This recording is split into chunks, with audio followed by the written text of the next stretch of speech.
Welcome to Focus on Fuels, brought to you by StoneX. Your hosts are Trevor McClanahan, Risk Manager, and Alex Hodes, Director of Market Strategy from the StoneX Energy Desk. Alex and Trevor help fleet managers, fuel buyers, and energy procurement specialists gain control of fuel costs, boost margins, and keep their businesses competitive. Join them for another deep dive into the volatile energy markets. Remember that the trading of derivatives such as futures, options, and over-the-counter products or swaps may not be suitable for all investors. Derivatives trading involves substantial risk of loss. Past results are not necessarily indicative of future results. Hey, welcome back, everybody. I'm your host, Alex Hodes. Thanks for joining us again on Focus on Fuels. I'm here with Trevor McClanahan. What's going on, Trevor? Not much, man. The energy market has definitely calmed down as of recently, so the chaos has slowed down for sure for us. Mm-hmm. I think, as with kind of almost every single time, it seems like it just kind of comes out of the blue. And the recent moves in the energy market were after the announcement of EU sanctions on several banks in Russia, in addition to Nayara Energy, which is an Indian refiner that's partially owned by the Russian state oil company Rosneft. So India is a large exporter of refined products to Europe specifically. And honestly, right before that, so that was last Friday. We're recording today, July 22nd. That was last Friday when the official news came out. But It seemed like the market had kind of sniffed something out the day before. And there was quite a bit of focus on diesel specifically. So we saw diesel prices jump substantially, a lot more than kind of gasoline, but the whole kind of complex got brought up with it. Europe, especially European gas oil was the big mover on the news. And it seemed like a lot of people in Europe were looking all over the place to find as much diesel as they could buy and kind of buying it from alternative areas that they usually don't purchase from. So what else? I mean, that's kind of one of the bigger drivers. We can digest and describe kind of what all goes into that. Yeah. But there's also some other factors in the diesel market. What have you kind of been seeing? Yeah, so I mean, we've talked about this in the last couple episodes, where inventories on diesel are extremely weak right now. They're at the lowest point since 1996, and that is really causing this market to be hypersensitive. And that's kind of why we've seen such a dramatic shift last Friday. Today's July 22nd as well. So we've seen a massive, ton of volatility on Friday last week. The market was up, I think at one point it was up near 10 cents on the day. And then it cooled off, and I think it went maybe even negative on the day, or it flattened back out, I know. So again, the lack of inventories that we have right now are creating an extremely sensitive market to where any kind of shift in the market and the overall global inventory production outlook is really going to make things sporadic. So with that being said, there's also a ton of money managers out there that are really long diesel because of that really weak inventory picture right now. We are going into refinery maintenance season in the U.S. I know you've done a little bit of an outlook on that. Is it supposed to be a heavier one, or what's the projection on that? The projection this year is actually supposed to be a lighter than normal season. But just to kind of go back to the reactiveness of diesel, there has been kind of a weird differentiation between heating oil, so the American counterpart of diesel, versus European diesel. So ahead of that news, actually, there was a lot of short interest in gas oil. And that one was closer to kind of its historical net length lows. So you got kind of the 1-2 punch of tight inventories, and then, managed money is trying to close out as shorts. But we're going into this refinery maintenance season in an already tight area. So right now it's kind of, the panic button has been on, but now we've kind of retraced a little bit, and people are trying to digest what it really actually means to the market. But even if there is, a forecast of the demand's supposed to be a little bit softer this year, refinery maintenance is not supposed to be too heavy. But with that tight inventory, you never know. One refinery goes down. If you see, BP Whiting go down, which I guess it's actually supposed to have a turnaround in September. So just one of the crude units, though, on that, right? It's not supposed to be a full plant shutdown. But and it does come at the time of, I think there's 2 other Chicago area refineries, as well as I believe one in Tulsa might be undergoing. I know Flint is having a 120,000 barrels per day shutdown for one of their crude units. So Midwest inventories are really depleted as well. But, that actually just kind of goes across the entire country. We're pretty low on inventories all across the U.S. So, I mean, just kind of picking up where you left off, there's, money managers are really long. They're 82% of positions are long positions right now, which is pretty drastic. And that creates a little bit more of a, you want to go with the momentum of those positions, but that does create a lot of downside risk because once if those prices start to fall, it starts to margin call those guys, and then they start to liquidate those positions, and it causes more of a rapid sell-off potentially.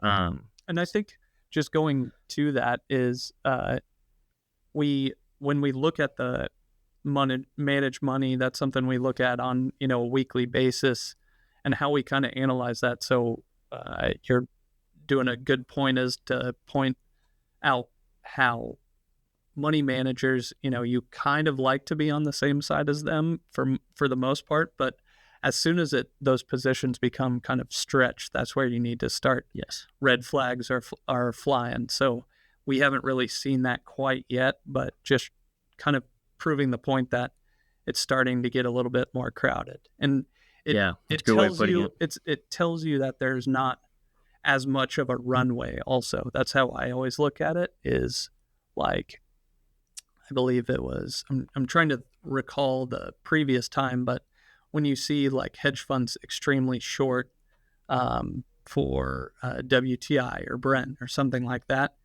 and then you see,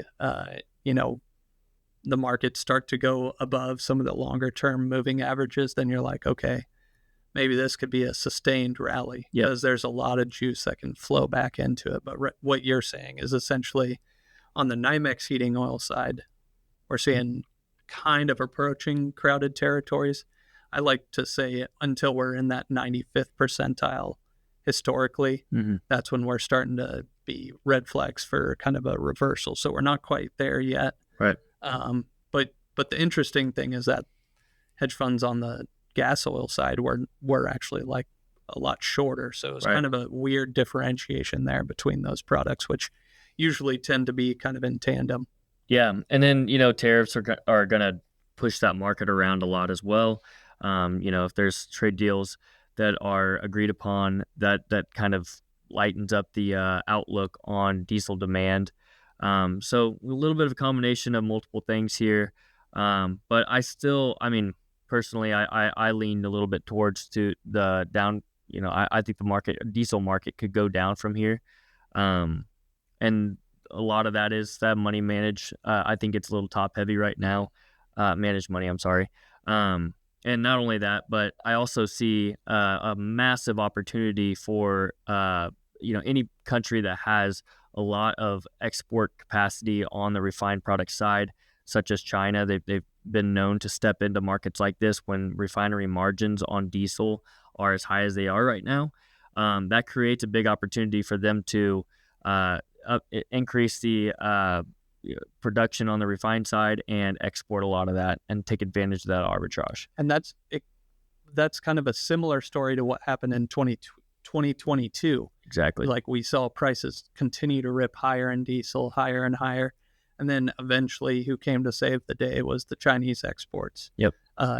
It was a little different then because the global refining capacity was way tighter back in 2022 because we've added on so much capacity. So now there's even more, I guess, excess in the market that can come fill that void. So, I mean, you got more refineries coming online. There's set to, although on the year we're only supposed to gain, it's almost supposed to be flat with regards to refining capacity because we've seen some of those refineries go offline in Houston, and there's the Los Angeles refinery expected to go offline. Two of those, yeah. But that's kind of been in the latter half of this year. We're expecting a refinery in the Middle East to come online and another refinery to come online in China. So I think those people, those countries will kind of fill that void, and there's just a lot more capacity on the sidelines that can kind of fill the gap here to where we're not going to see that crazy sustained rally like we saw last time. But nevertheless, it's still the supply demand dynamics are kind of being thrown off by these sanctions. So Europe will have to kind of look elsewhere to perhaps buyers that are farther away. So with regards to China, so, perhaps increased freight costs. In addition to that, if these refiners are truly buying non-Russian crude, then they're not going to be buying that discounted Russian crude that India has been refining. So, and those margins shrink at that point, making a little less. It might not look as pretty for them to hit that export market as hard as what we've seen in 2022. And so that would require a little bit of a premium. So perhaps this news does the actual premium in the market is somewhat justifiable, but whether it's going to be sustainable is kind of the thing we're trying to find out here, and that's what the market appears to be finding out right now. And we're starting to see inventories. Last week we finally started seeing diesel inventories recover some. They had the first build in a while at 4.2 million barrels, and seen a nice draw on crude side. So that's just showing that the refineries are coming back online. Things are falling back into place slightly. But that we still got a long way to go before inventories get back to where they're comfortable, especially going into fall harvest. We've got a pretty big demand wave coming at us in the next few months. So, we want to see, especially in the Midwest, we definitely need to see, those inventories recover in order for us not to have really high basis spikes or regional spikes in diesel prices.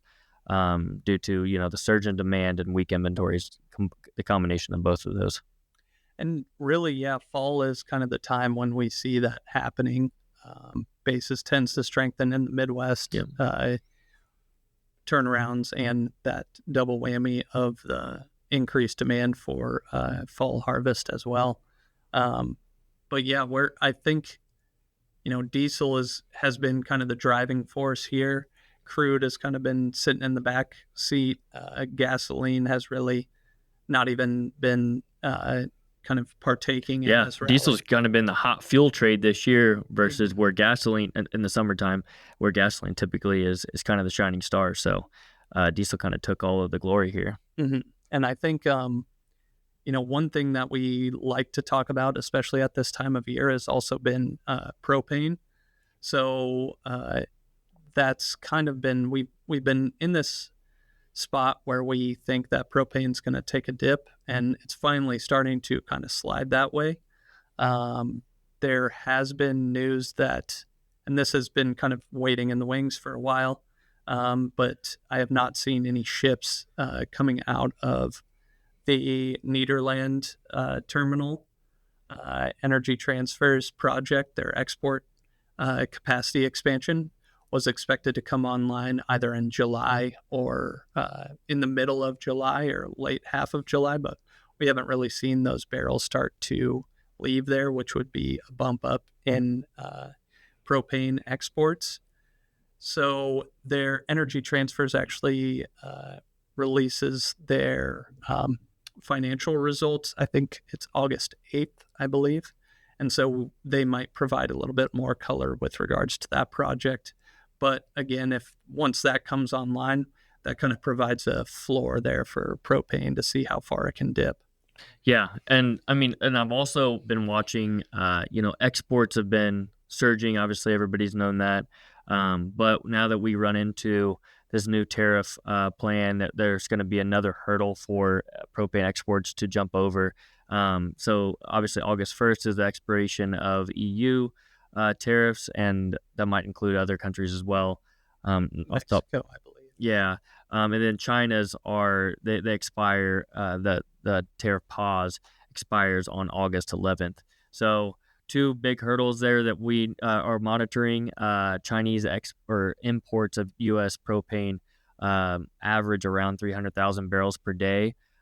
So you see that, if we do hit that point and there's any kind of friction at that point, that's a huge bite out of U.S. exports, and we might see a little bit of a downtick, and then growing inventories have been a massive story.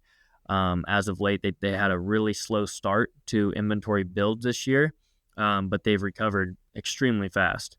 So I think we anticipated that for the most part, and now the market has been extremely soft in the last 3 or 4 weeks now. So I do think that the downward turn is starting to find a little bit of support. You can see that there's a slight amount of friction starting to kind of support this market. 70 cents is kind of the number that it seems like it has a tough time staying below. It does dip below that a lot of times. That winter strip, that's what I'm describing right now. It has dipped below that, but it hasn't lasted long when it does. So it'll be interesting to see if we get past that August 11th deadline with China, what propane does as a reaction after that.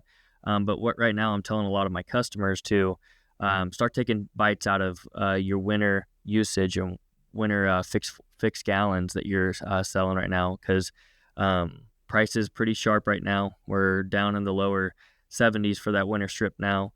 Below that 75-cent mark, and probably right at it on Conway, but that's a good number. And taking at least a quarter of that, or maybe a fifth of what you normally use on that, is a good idea, and just start layering in the next couple of weeks. I think is probably a good idea, and seeing, definitely leave something on the table. Don't cover all your gallons before that August 11th, because we want to see what the results are on how propane reacts beyond that. Yeah, and I think another way to look at it too, to show like that it is a good value, is just that propane to WTI ratio is at like 45%, which is the lowest it's been all year. So it's kind of hovering right around that area, 45, and then I think it even dipped to 42%. So that ratio is telling you that propane, with respect to the rest of the energy complex, is relatively well priced at this time of year. And this is a seasonal time for weakness. So, trying to find that exact bottom is very difficult, but it's just about kind of looking at the signs and telling whether you're in good buying value or not. And it seems like there's some of those signs, but like you said, that tariff news is going to be a big swing for propane. I would think that because there has been an exemption made for U.S. ethane exports, or ethane for you non-U.S. Listeners, those Chinese buyers they buy almost solely U.S. ethane, or they do actually. So they made an exemption on tariffs between that trade, and because the U.S. is such a large percentage of Chinese propane imports, I would be surprised if they don't have an exemption there. But I mean, nothing should surprise you in Trump's presidency. So regardless of which way you lean, that's one thing that is kind of a constant, is that there's going to be some unknowns that you need to kind of prepare for. Those PDH margins are pretty weak too still, right? They are weak, but they've improved a little bit. Naphtha prices have been a little bit less. So a lot of those. So PDH plants are what take in the propane and then output propylene. That's what a lot of the Chinese demand is coming from. So that's what makes petrochemicals, plastics ultimately.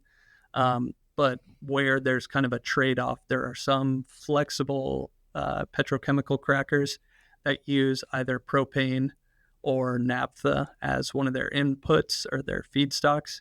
And so recently, propane in the Far East has become a little bit cheaper than naphtha to be used for those flexible crackers. So you're seeing a little bit of an uptick in demand on the margin for propane. So in my opinion, though, it's the amount of build out that has come online in China is just, there's just a constant amount of demand that's coming from China that U.S. barrels tend to find a home. So, and not only that, but weaker prices allow those margins to expand to some degree, correct?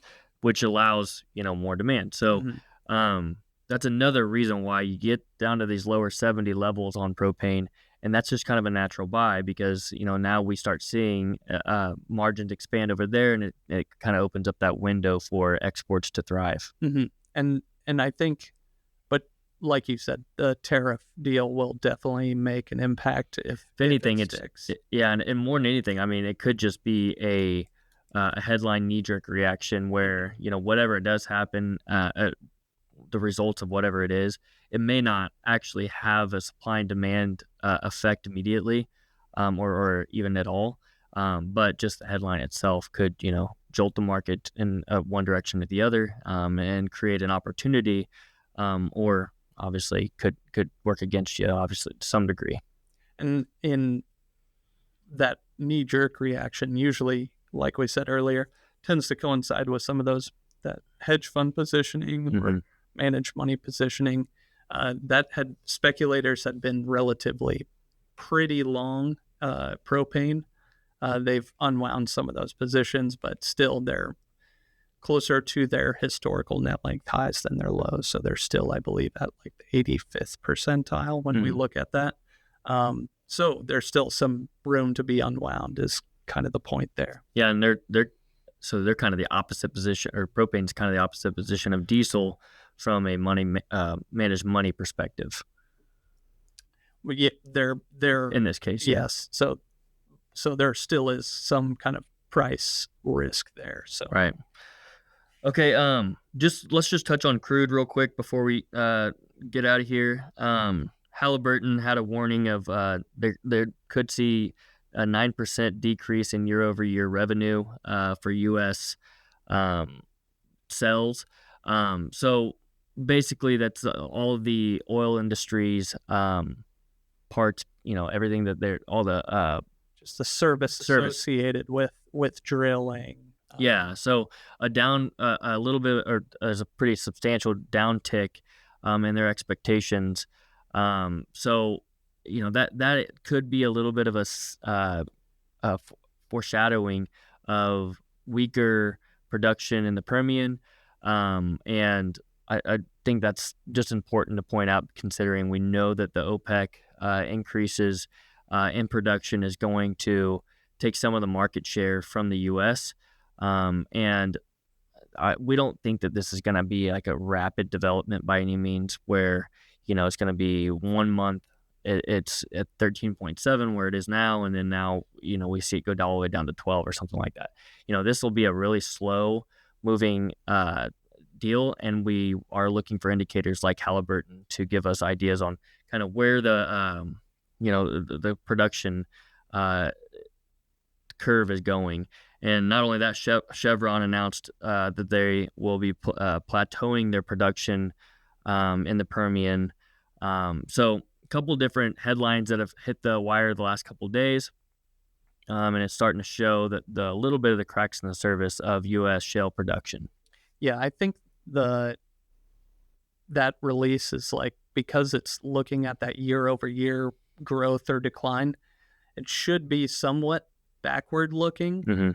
And so it's just, in my opinion, it's almost a confirmation of what we've been saying here. Right. Is that I think we've seen some of that decline, and now you're being actually reported on it. So I think, I believe, what was the most recent data, the April data, we saw basically flat growth in crude oil production. So I'm still thinking, I believe it's March, April, and May are the ones where we're actually seeing kind of that plateauing of production. And, moving forward, I think a lot of those companies, the majors, are going to look elsewhere for kind of global production growth. So Guyana's number one on Chevron's list, I know. Yeah, and so if Exxon owns, I think it's over 50% of the some of the acreage in Guyana. So it's a major portion of their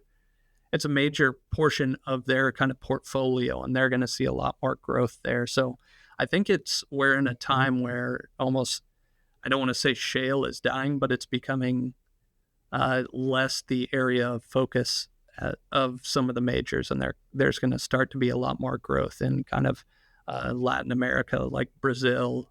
Some of the offshore stuff in the U.S. might become a little bit more prevalent.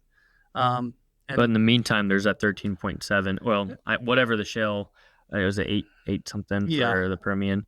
Mm-hmm. And then there's in the Bakken as well. There's a lot of production up there as well. So, I think the key to understand there is just there's going to be a somewhat of a floor in the oil market. Now, where that is exactly, it's going to be, time will tell on that. But there's going to be a reduction in production over time in the Permian, in the shale patches in general, and then those barrels will just be replaced with somewhere else in the world, and these big oil companies are finding those opportunities. So keep that in mind while we hear drill baby drill, and all those things.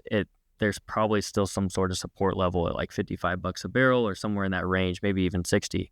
And take opportunities when they get down there if you can, because ultimately the economics of things just don't really work out if we're too much lower than that. Mm-hmm. And I think just where we are now in the market, we are kind of this sideways price range.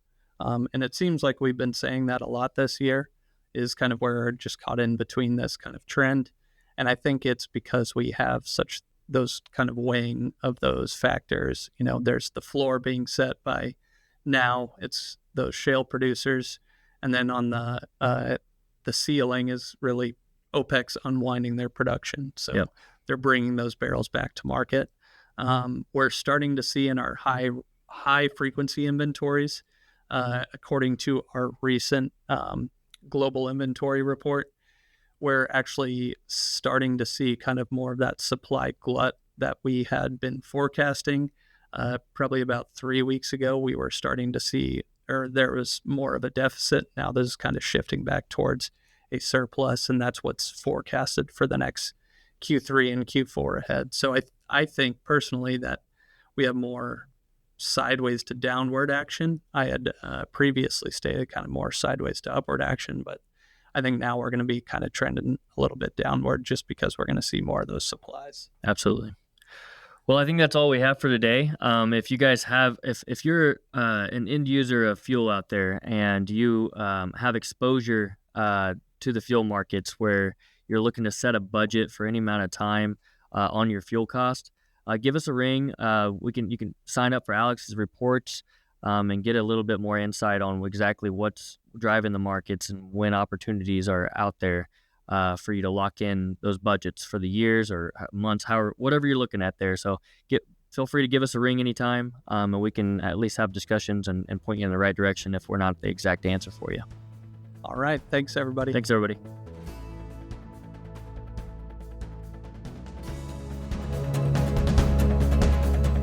You've been listening to the Focus on Fuels podcast with Trevor McClanahan and Alex Hodes, brought to you by StoneX, NASDAQ ticker SNEX, a global Fortune 100 financial services company with a century of commodities risk management experience. Subscribe to Focus on Fuels on your preferred podcasting platform.